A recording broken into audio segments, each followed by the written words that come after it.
Bismillahirrahmanirrahim. Assalamualaikum warahmatullahi wabarakatuh. Innal hamdalillah nahmaduhu wa nasta'inuhu wa nastaghfiruh wa natubu ilaihi wa na'udzu billahi min shururi anfusina wa sayyiati a'malina. Man yahdihillahu fala mudilla lahu wa man yudlil fala hadiya lahu. أشهد أن لا إله إلا الله وحده لا شريك له وأشهد أن محمدا عبده ورسوله. اللهم صل وسلم وبارك عليه وعلى آله وأصحابه ومن سار على نهجه واتبع على شريعته ودعا إلى ملته إلى يوم الدين. أما بعد. Jamaah yang dirahmati oleh Allah Subhanahu wa taala, alhamdulillah tidak henti-hentinya kita senantiasa bersyukur kepada Allah Subhanahu wa taala atas segala limpahan nikmat yang Allah Subhanahu wa taala karuniakan kepada kita semua. Salawat serta salam juga tidak henti-hentinya kita ucapkan kepada Nabiullah Muhammad sallallahu alaihi wasallam, nabi yang Allah Subhanahu wa taala utus untuk menyampaikan risalah dari Allah Subhanahu wa taala agar manusia senantiasa mentauhidkan Allah Subhanahu wa taala. Jamaah yang dirahmati oleh Allah Subhanahu wa taala, alhamdulillah, dimulai dari pertemuan sebelumnya kita sama-sama telah mempelajari sampai kepada babu man jaa fir ruqa wat tamaim, masalah tentang ruqyah dan tamimah atau jimat, dan kita sudah mengambil sedikit pembahasan atau sebagian pembahasan dari dalil yang pertama yang dibawakan oleh Syekh Muhammad ibn Abdul Wahhab rahimahullahu taala di dalam bab ini, di mana beliau membawakan hadis dari Sahih Bukhari dan Muslim an Abi Bashir al-Ansari radhiyallahu an, dari Abu Bashir al-Ansari radhiyallahu anhu, annahu kana ma'a Rasulillah sallallahu alaihi wasallam fi ba'di asfarihi, bahwasanya beliau pernah bersama dengan Rasulullah sallallahu alaihi wasallam di beberapa safar yang dilakukan oleh beliau alaihi salatu wassalam. Fa arsala rasulan, kemudian Rasulullah mengutus seorang utusan, alla yabqayanna fi raqabati ba'irin kiladatun min watrin au kiladatun illa kuti'at, mengutus seorang utusan untuk menyerukan kepada mereka agar jangan sampai ada yang tersisa di leher unta kalung dari tali busur panah atau kalung apa saja, melainkan harus dipotong, harus dihilangkan atau harus diputus. Jamaah yang dirahmati oleh Allah Subhanahu wa taala, sebagian besar dari penjelasan yang dijelaskan oleh Syekh Muhammad ibn Saleh Al-Utsaimin rahimahullahu taala telah kita pelajari bersama berkenaan dengan dalil yang pertama ini. Ada beberapa faidah yang dapat diambil dari hadis ini yang kemudian beliau lanjutkan dengan penjelasannya. Bismillahirrahmanirrahim. Alhamdulillah wassalatu wassalamu ala Rasulillah. Qala syarih rahimahullah, yustafadu min awalan annahu yanbaghi li kathiri qaumi an yakuna mura'iyan li ahwalihim wa yatafaqaduhum wa yanzuru fi ahwalihim. Al-awwal wa tsani. الثاني أنه يجب عليه رعايتهم بما تقتضيه الشريعة، فإذا فعلوا محرما منعه، وإن تهاونوا في واجب حثهم عليه. Syekh Muhammad ibn Salih Al-Utsaimin rahimahullahu taala menjelaskan yustafadu minal hadis, ada faidah-faidah yang dapat kita ambil, dapat kita petik dari hadis tersebut. Yang pertama, annahu yanbaghi likabiril qaumi an yakuna mura'iyan li ahwalihim fayatafaqqaduhum wa yanzuru fi ahwalihim. Bahwasanya selayaknya bagi seorang pemimpin atau orang yang dituakan dalam satu kaum untuk senantiasa memperhatikan keadaan orang-orang di sekitarnya, keadaan orang-orang yang dipimpinnya, maka ia memeriksa dan melihat kondisi mereka. Kemudian annahu yajibu alaihi riayatuhum bima taqtadihi syariah, bahwasanya wajib bagi setiap pemimpin untuk memberikan bimbingan sesuai dengan apa yang dituntut oleh syariatnya Allah Subhanahu wa taala. Maka jika mereka melakukan sesuatu yang diharamkan, orang-orang yang berada di bawah kepemimpinannya melakukan perkara-perkara yang diharamkan, maka wajib baginya untuk mencegah mereka dari perkara-perkara tersebut. Dan jika mereka menyepelekan satu kewajiban,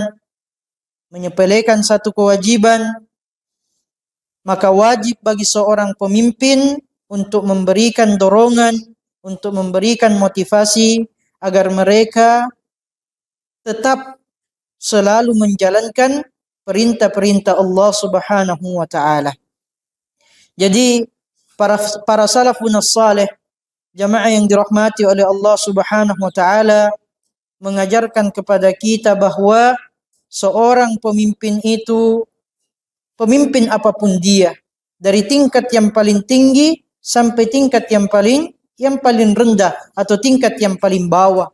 Apakah dia sebagai seorang kepala negara, presiden dan yang selevel dengannya, apakah dia kepala di satu instansi, misalnya kepala sekolah, apakah dia kepala keluarga, maka tugasnya pemimpin-pemimpin tersebut bukan hanya sekedar memastikan kesejahteraan secara fisik berkenaan dengan orang-orang yang dipimpinnya. Bukan hanya sekedar memastikan kesejahteraan secara materi orang-orang yang dipimpinnya atau bawahannya. Bahkan tanggung jawabnya yang paling besar, jamaah yang dirahmati oleh Allah Subhanahu wa taala, adalah senantiasa menjaga agama orang-orang yang dipimpinnya. Menjaga agama orang-orang yang dipimpinnya. Lihatlah bagaimana Nabi sallallahu alaihi wasallam, beliau alaihi salatu wassalam tidak diam saja saat melihat ada potensi kesyirikan yang bisa saja dilakukan oleh orang-orang yang ada di sekelilingnya. Dalam hal ini, orang-orang yang ikut bersafar dengan beliau, rombongan bersafar dengan beliau alaihi salatu wassalam. Beliau kemudian langsung mengutus salah seorang sahabat untuk melakukan razia, untuk melakukan inspeksi, jamaah yang dirahmati oleh Allah Subhanahu wa taala. Maka ini menjadi pelajaran yang sangat penting bagi kita semua, khususnya kepala keluarga. Kepala keluarga. Seorang ayah, jamaah yang dirahmati oleh Allah Subhanahu wa taala, tidak boleh diam saja, tidak boleh cuek jika melihat istrinya melakukan penyimpangan di dalam agama. Apalagi kalau ada arahnya ke dalam kesyirikan. Ketika misalnya seorang ayah, seorang suami melihat istrinya masih dengan membawa keyakinan-keyakinan dari nenek moyangnya, menggunakan jimat, dan lain sebagainya, maka tugas utama bagi seorang suami untuk meluruskan, untuk membenarkan penyimpangan-penyimpangan tersebut. Seorang ayah tidak boleh hanya sekedar melihat ketika anaknya melakukan pelanggaran agama, kemudian dia mendiamkannya begitu saja. Wajib bagi seorang ayah untuk membenarkan, untuk mengoreksi apa atau kesalahan-kesalahan yang terjadi di dalam ranah kepemimpinannya. Karena jamaah yang dirahmati oleh Allah Subhanahu wa taala, kita semua nanti di hari akhirat, di yaumul hisab, akan dimintai pertanggungjawaban terhadap orang-orang yang kita pimpin. Kata Nabi sallallahu alaihi wasallam, kullukum ra'in wa kullukum mas'ulun an ra'iyyatih. Setiap kalian itu adalah pemimpin. Paling tidak, paling kecilnya pemimpin terhadap diri kita sendiri. Kita akan dipertanyakan, tangan kita apakan, mata kita gunakan untuk apa, telinga kita gunakan untuk apa.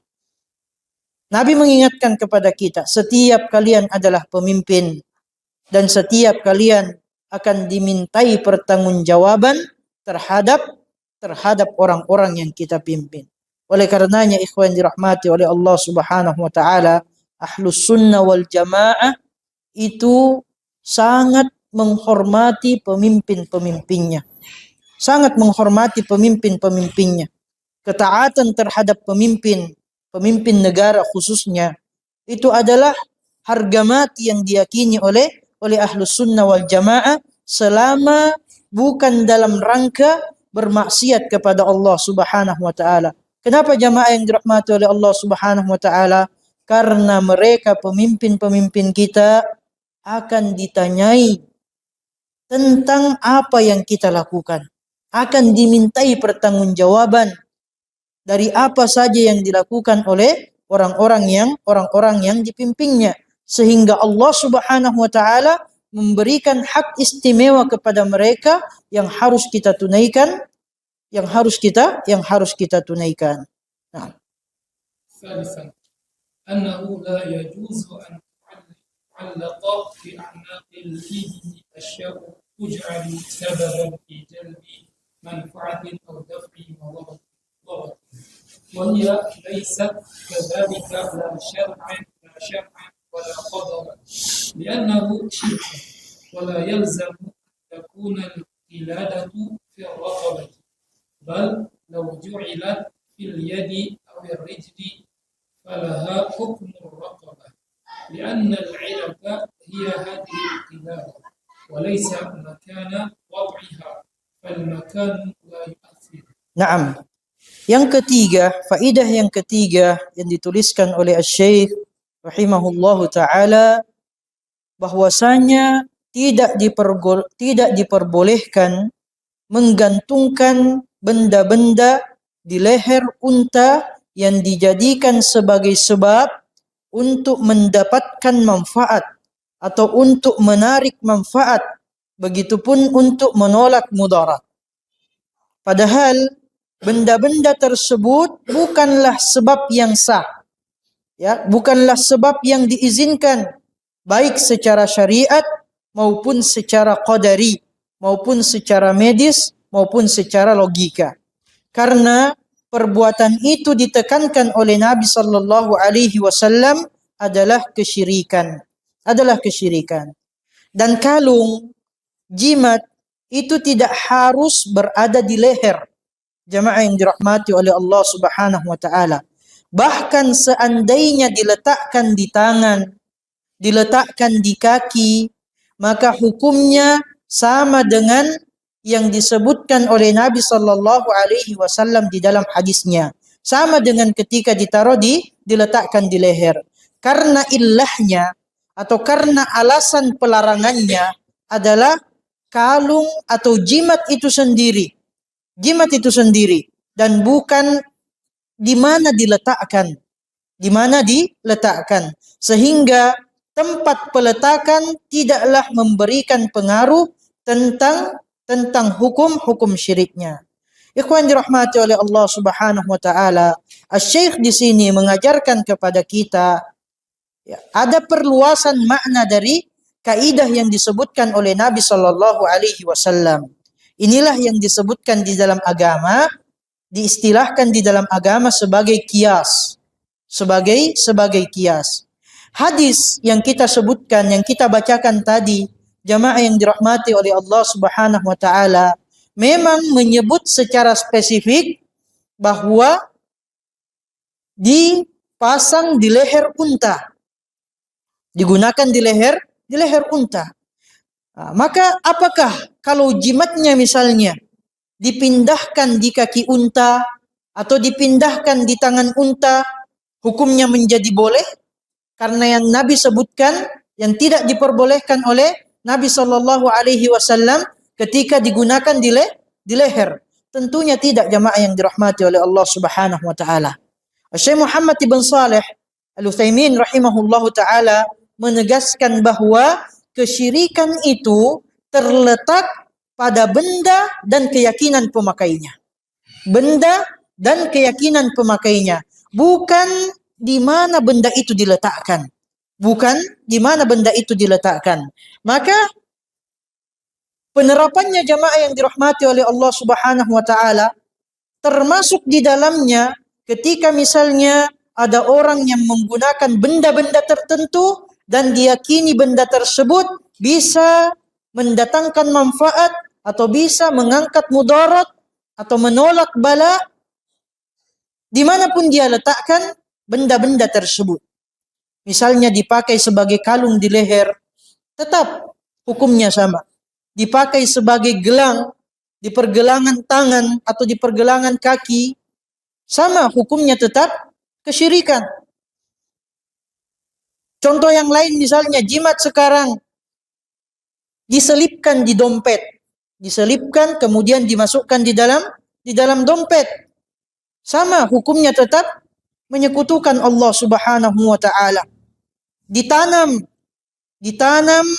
di tiang utama rumah atau di tiang utama jembatan. Ya, biasa jimatnya itu berupa kepala kerbau atau kepala sapi. Sama, hukumnya sama. Hukumnya sama karena berkaitan dengan benda dan keyakinannya. Bukan di mana benda-benda tersebut diletakkan. Ya, digantung di kaca spion mobil. Sama. Hukumnya tetap melakukan kesyirikan kepada Allah Subhanahu wa taala karena kaidahnya kesyirikannya itu terjadi karena berkaitan dengan benda dan keyakinan orang-orang yang menggunakan benda atau jimat tersebut. Nah, أنه يجب على من يستطيع تغيير المنكر باليد أن يغيره بيده. kemudian yang keempat jamaah yang dirahmati oleh Allah Subhanahu wa taala, bahwasanya wajib atas siapa saja yang mampu mengubah kemungkaran dengan tangannya, dengan kekuasaan yang Allah berikan kepadanya, untuk mengubahnya dengan tangannya. Rasulullah sallallahu alaihi wasallam, ikhwan dirahmati oleh Allah Subhanahu wa taala, mengubah kemungkaran yang terjadi pada saat itu, penggunaan jimat dengan tangan beliau, dengan kekuasaan yang Allah Subhanahu wa taala berikan kepada beliau, di mana beliau adalah seorang pemimpin negara, seorang utusannya Allah Subhanahu wa taala yang mengajarkan ilmu, mengajarkan tauhid kepada sahabat-sahabatnya. Sehingga beliau memerintahkan utusan untuk memotong kalung-kalung tersebut, ridho ataupun tidak ridho orang yang menggunakannya. Karena posisi beliau sebagai pemimpin, dan ketika pemimpin memutuskan satu keputusan, apalagi itu bukan maksiat kepada Allah Subhanahu wa taala, maka wajib bagi kita untuk taat kepadanya. Maka kondisinya di sini jamaah yang dirahmati oleh Allah Subhanahu wa taala, Nabi adalah seorang pemimpin. Nah, seorang pemimpin memiliki hak istimewa untuk merubah kemungkaran yang terjadi pada orang-orang yang dipimpinnya dengan tangannya, dengan kekuasaan yang Allah Subhanahu wa taala berikan kepadanya. Dan jamaah yang dirahmati oleh Allah Subhanahu wa taala, selalu kita ingatkan bahwa seorang mukmin sejatinya tidak akan pernah diam ketika dia melihat kemungkaran. Dia akan ingat pesan Nabi sallallahu alaihi wasallam, "Man ra'a minkum munkaran falyughayyirhu biyadihi." Siapa di antara kalian yang menyaksikan melihat kemungkaran, ini perintah dari Nabi, hendaknya dia mengubah kemungkaran tersebut dengan tangannya. Ini yang pertama, dengan tangannya. Karena dia, Allah Subhanahu wa taala memberikan kedudukan istimewa kepadanya, sehingga dia bisa merubah kemungkaran tersebut dengan tangannya. Nabi kemudian melanjutkan, fa illam yastati', kalau dia tidak bisa mengubah kemungkaran tersebut dengan tangannya, falyughayyirhu bilisani, hendaknya dia mengubah kemungkaran tersebut dengan lisannya, dengan menasehati orang-orang yang ada di sekitarnya ketika dia melihat orang tersebut melakukan kemungkaran. Fa illam yastati', kalaupun dengan tangan tidak bisa, dengan kekuasaan tidak bisa, karena posisinya adalah orang biasa-biasa saja, dan dia juga tidak bisa merubah kemungkaran dengan lisannya karena dia khawatir mudarat yang lebih besar, bahaya yang lebih besar ketika dia memaksakan untuk mengingkari kemungkaran tersebut dengan lisannya. Falyughayyirhu biqalbihi, hendaknya dia mengubah kemungkaran tersebut dengan hatinya. Paling tidak hatinya menyadari bahwa itu adalah kemungkaran. Dan insya Allah dengan izin Allah Subhanahu wa taala, pada saatnya, di saat yang tepat, dia akan memberikan nasihat orang yang melakukan kemungkaran tersebut. Metode ini jamaah yang dirahmati oleh Allah Subhanahu wa taala, bagaimana ketika kita melihat kemungkaran, wajib untuk kita mengingkari kemungkaran tersebut dengan berbagai macam metode yang Nabi sallallahu alaihi wasallam ajarkan kepada kita. Inilah makna hikmah di dalam berdakwah. Inilah makna hikmah di dalam berdakwah, di mana Allah Subhanahu wa taala memerintahkan kita, ud'u ila sabili rabbika bil hikmah. Ajaklah manusia kepada jalan Rabbmu. Ajaklah manusia kepada Allah Subhanahu wa taala. Bagaimana caranya? Metode seperti apa? Bagaimana kita mengajak manusia kepada jalannya Allah Subhanahu wa taala? Allah perintahkan kepada kita dengan hikmah, dengan mengetahui posisi kita masing-masing jamaah yang dirahmati oleh Allah Subhanahu wa taala, mengetahui kadar keilmuan kita masing-masing jamaah yang dirahmati oleh Allah Subhanahu wa taala. Kita harus memperhatikan hal tersebut, karena bisa jadi kalau memang Allah menakdirkan kita tidak bisa mengubah kemungkaran dengan tangan kita, kemudian kita paksakan mengubah kemungkaran tersebut dengan tangan kita, bisa jadi kemudaratan yang lebih besar itu yang akan terjadi. Maka penting bagi setiap orang yang beriman kepada Allah Subhanahu wa taala tahu bagaimana kedudukannya di tengah-tengah masyarakat ketika kemungkaran itu dilakukan oleh masyarakat yang ada di sekitarnya. Tahu kedudukannya di dalam keluarga ketika kemungkaran yang dia saksikan, yang dia lihat dilakukan oleh anggota keluarganya, sehingga dia bisa menempatkan perintahnya Nabi sallallahu alaihi wasallam sebagaimana yang Nabi sallallahu alaihi wasallam perintahkan kepada mereka. Nah, عن ابن مسعود رضي الله عنه قال سمعت رسول الله صلى الله عليه وسلم إن بقاء والتمائم والتلاوة والشرك والتوالة Nah, bebas. Wa an Ibnu Mas'ud radhiyallahu anhu qala سمعت رسول الله صلى الله عليه وسلم يقول إن الرقى والتمائم والتولة شرك رواه أحمد وأبو داود.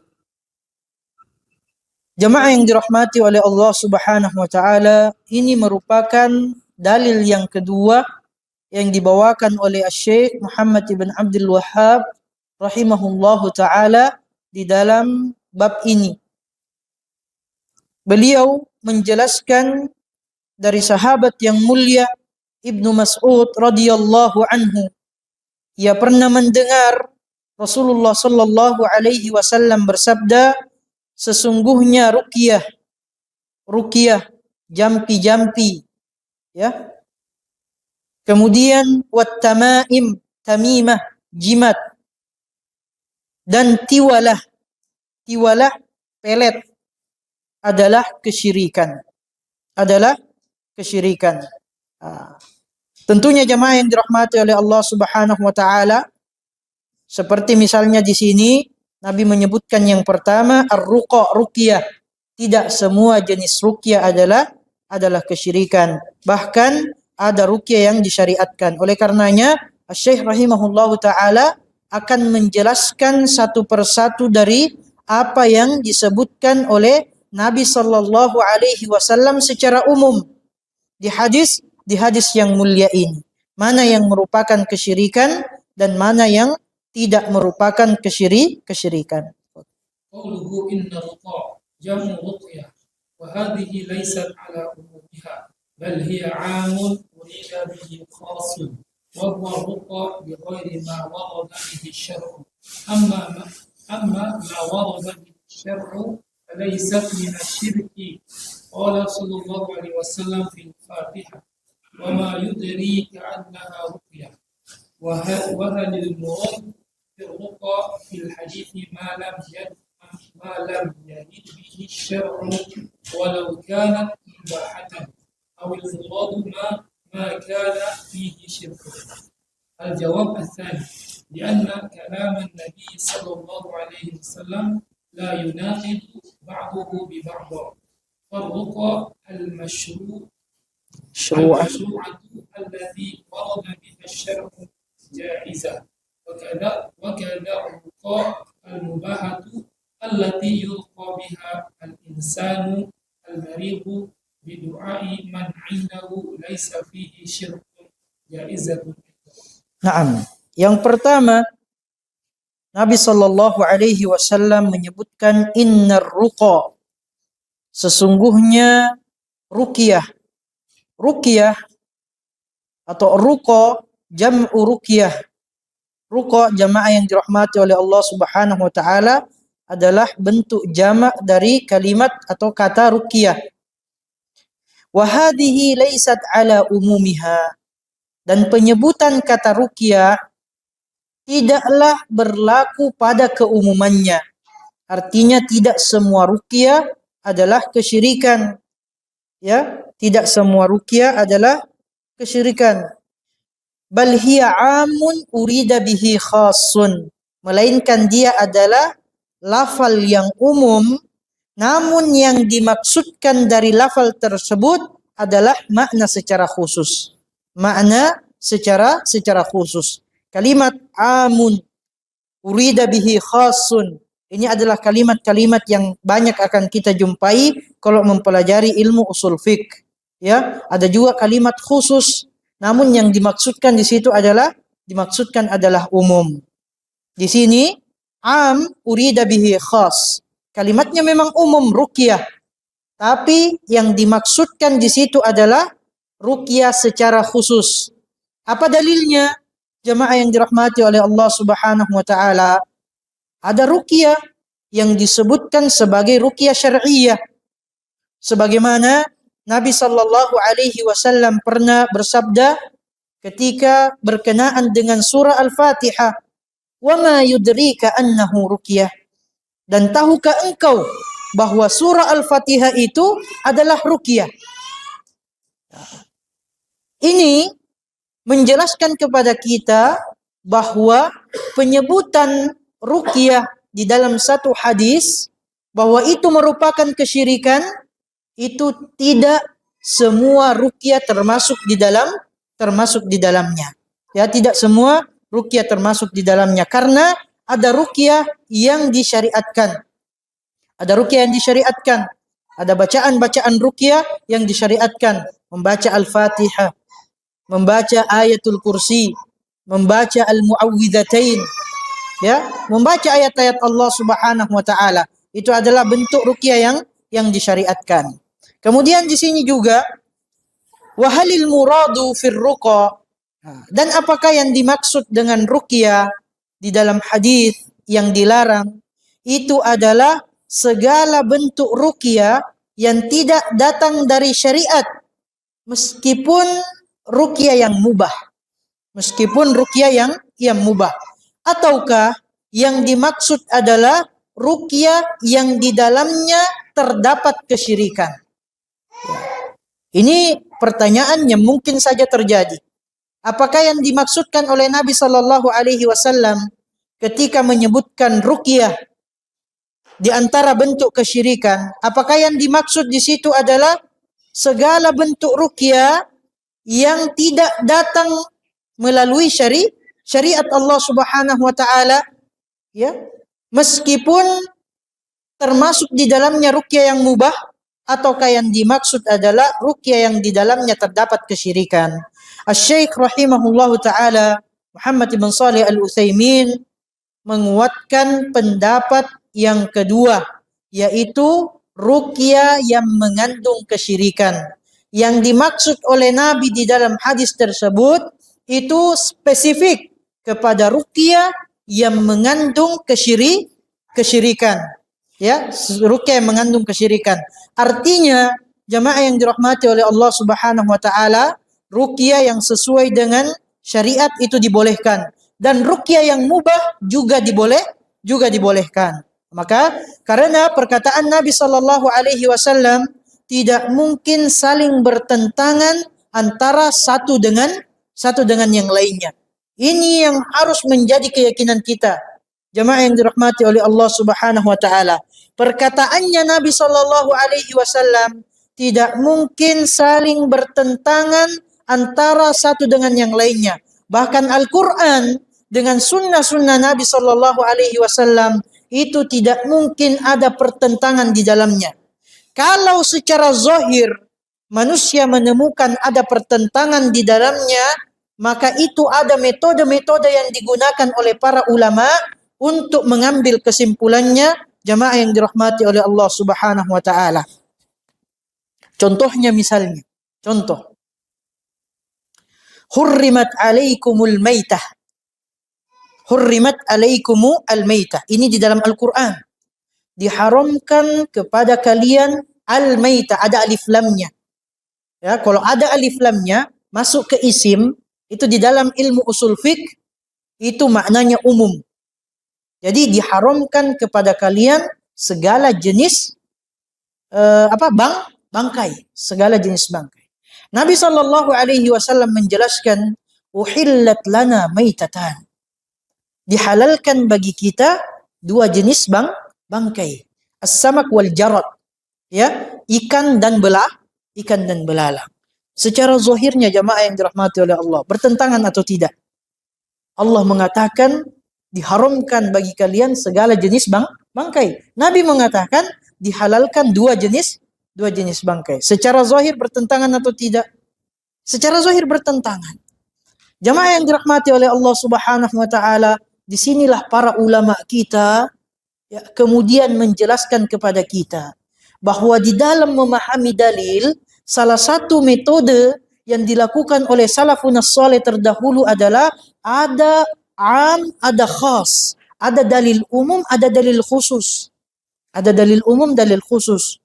Firman-Nya Allah Subhanahu wa taala di dalam ayat tersebut itu dalil umum. Kemudian sabdanya Nabi sallallahu alaihi wasallam itu dalil khusus. Bagaimana cara menggabungkan dua dalil tersebut? Pada dasarnya semua jenis bangkai itu diharamkan kecuali dua jenis bangkai saja. Begitu caranya untuk menggabungkan. Dan ilmu ini jamaah yang dirahmati oleh Allah Subhanahu wa taala, hanya bisa kita pahami kalau kita mempelajari usulul fiqh. Ilmu usulul fiqh. Makanya usulul fiqh ini penting sekali untuk dikuasai, barulah kemudian kita bisa beristimbat dalam permasalahan-permasalahan fikih, permasalahan-permasalahan hukum di dalam syariah. Jadi jamaah yang dirahmati oleh Allah Subhanahu wa taala, kembali lagi tadi bahwa yang disebutkan oleh Nabi sallallahu alaihi wasallam menurut Syekh Muhammad ibn Shalih Al-Utsaimin adalah khusus berkenaan dengan ruqyah yang di dalamnya terdapat kesyirikan. Naam. Yaitu yang kedua, ruqyah yang mengandung kesyirikan. Karena perkataan Nabi tidak mungkin saling bertentangan satu dengan yang lainnya. Maka ruqyah-ruqyah yang disyariatkan, yang datang dari syariat hukumnya adalah jaiz, diperbolehkan. Demikian juga ruqyah-ruqyah yang mubah. Namun lihat bentuknya, yaitu seorang manusia misalnya meruqyah orang yang sakit dengan doa dari sisinya sendiri. Misalnya dia berdoa kepada Allah menggunakan bahasa Indonesia misalnya. Karena dia sakit. Dia berdoanya kepada Allah. Tetap doanya kepada Allah, bukan tawassul, bukan istighotsah. Tapi karena dia tidak bisa berbahasa Arab, maka dia berdoa kepada Allah dengan menggunakan bahasa Indonesia misalnya. Atau dengan menggunakan orang-orang tua kita yang bahkan bahasa Indonesia pun tidak bisa, menggunakan bahasa daerah. Selama tidak ada unsur kesyirikan di dalam doa tersebut, maka itu di antara bentuk ruqyah yang mubah. Dan ruqyah jamaah yang dirahmati oleh Allah Subhanahu wa taala, yang paling utama adalah meruqyah diri sendiri. Meruqyah diri sendiri. Oleh karenanya, Asy-Syaikh di sini menyebutkan bahwasanya termasuk di dalamnya juga ruqyah yang mubah, meskipun tidak ada dalil secara khusus menyebutkan bentuk ruqyah yang dilakukan. Nah. قوله التمائم فسرها المؤلف بقوله شيء يعلق على الأولاد يتقون به العين، وهي من الشرك لأن الشارع لم يجعلها سببا تتقى به العين. وإذا كان الإنسان يلبس أبناءه ملابس رثة وبالية خوفا من العين، فهل هذا جائز؟ الظاهر أنه لا بأس به، لأنه لم يفعل شيئا وإنما ترك شيئا، وهو التحسين والتجميل. وقد ذكر ابن القيم في زاد المعاد أن عثمان رأى صبيا مليحا فقال دسموا نونته والنونة هي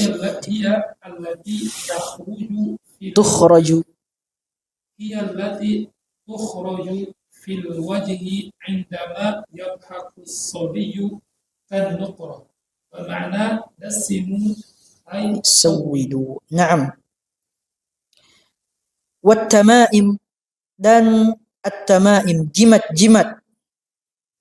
Penulis al-muallif Syekh Muhammad ibn Abdul Wahhab menafsirkan dengan perkataan beliau, yaitu sesuatu yang dikalungkan pada anak-anak untuk melindungi mereka dari penyakit ain.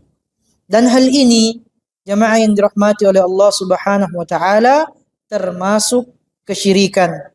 Karena yang menetapkan syariat, pembuat syariat, yaitu Allah Subhanahu wa taala, tidak pernah menjadikan perkara-perkara tersebut, jimat-jimat tersebut, sebagai sebab untuk menolak ain.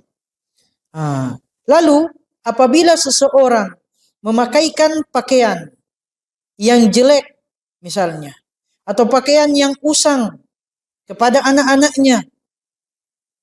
Sebaliknya ya, pemahaman sebaliknya. Karena kalau dipakaikan pakaian yang indah, itu khawatir kena ain. Maka dipakaikan pakaian yang jelek atau yang usang. Karena takut terkena ain. Apakah perkara tersebut diperbolehkan? Apakah perkara tersebut diperbolehkan? Kata Asy-Syaikh Al-Zahir yang tampak, dan ini pendapat yang beliau kuatkan, adalah hal itu tidak masalah. Hal itu mubah, boleh-boleh saja. Karena ia tidaklah melakukan sesuatu perbuatan. Dia tidak melakukan satu sebab yang baru. Tidak memunculkan satu sebab yang baru. Melainkan dia hanya sekedar meninggalkan sesuatu. Meninggalkan sesuatu.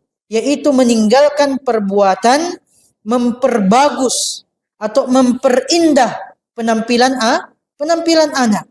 Dan Al-Imam Ibnul Qayyim rahimahullahu ta'ala menyebutkan di dalam salah satu kitabnya Zadul Ma'ad bahwa Utsman bin Affan radhiyallahu anhu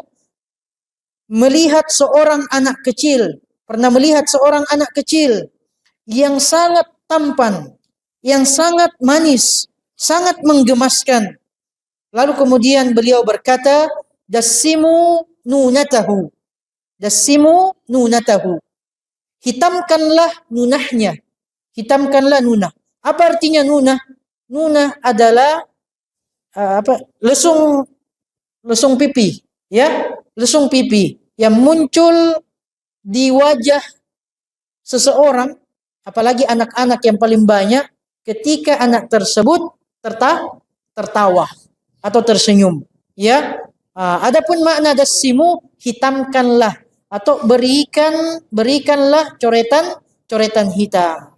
Jadi, ikhwan dirahmati oleh Allah Subhanahu wa taala, di sini Asy-Syaikh menjelaskan bahwa pemahaman sebaliknya, ya, ketika seseorang dilarang, ya, terlalu memperindah penampilan anak-anaknya, baik dari pakaiannya, begitupun dari bagaimana anak-anaknya bersolek, begitupun menampakkan anaknya di sosial media misalnya, ya, maka pemahaman sebaliknya itu tidak masalah, karena berbeda antara keduanya. Yang pertama tadi, dia melakukan sebab, dia melakukan sesuatu, melakukan sebab.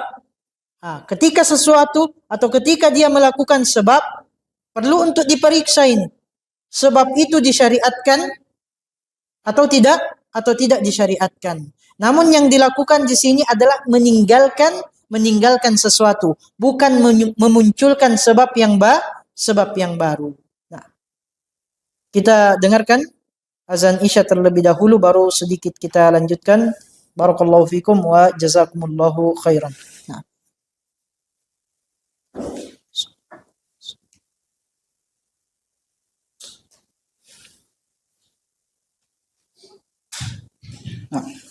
Bismillah wassalatu wassalamu ala Rasulillah wa ala alihi wa ashabihi wa man wala, amma ba'd. Fadhal. وأما الخط وهي أوراق من القرآن يجمع وتوضع في جلد ويخاط عليها ويلبسها الطفل على يده أو رقبته، ففيها خلاف بين الفقهاء. وظاهر الحديث أنها ممنوعة ولا تجوز، ومن ذلك أن بعضهم يكتب القرآن كله بحروف صغيرة في أوراق صغيرة ويضعها في صندوق صغير ويعلقها على الصبي، وهذا مع أنه محدث وهو إهانة للقرآن الكريم، لأن هذا الصبي سوف يسيل عليه الدعاء وربما يتلوث بالنجاسة ويدخل به الحمام والأماكن القذرة، وهذا كله إهانة للقرآن. أكمل. ومع الأسف أن بعض الناس الوضوء من العبادات نوعا من التبرك فقط، مثل ما يشاهد من أن بعض الناس يمسح الركن اليماني ويمسح به وجه الطفل وصدره، وهذا معناه أنهم جعلوا مسح الركن اليماني من باب التبرك تعبد. لا التعبد، وهذا جهل. وقد قال عمر في الحجر: إني أعلم أنك حجر لا تضر ولا تنفع، ولولا أني رأيت رسول الله صلى الله عليه وسلم يقبلك ما قبلتك. Nah, kemudian Asy-Syaikh melanjutkan jamaah yang dirahmati oleh Allah Subhanahu wa taala menjelaskan tentang jimat al-khat. Bagaimana kalau jimatnya terbuat dari ayat-ayat Al-Qur'an? Ya, misalnya ada ayat-ayat tertentu yang dituliskan di atas kertas, kemudian kertasnya dilipat, baru dimasukkan ke dalam kain, baru dijadikan sebagai kalung.